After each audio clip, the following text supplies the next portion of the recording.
I'm so happy for this, and I'm very sure that I'm going to perform the best you expect from me. Being a big event, I'm just calling upon everybody to come and see Ssuuna Ben in another version.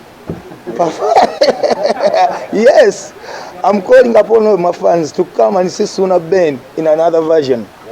Yes, thank you so much.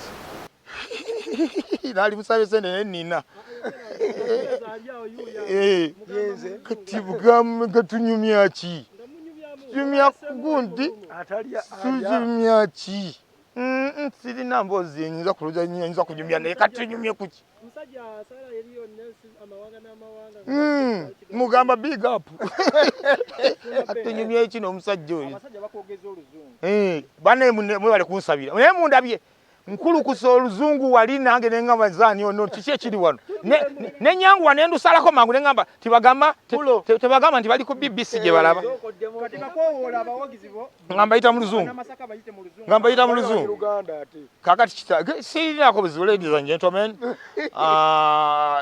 tomorrow is that day, and I'm calling upon everyone to come in big number, more especially my fans. Come and watch this event because it's going to be big. Oluzungu lwaki ndukomya ndususa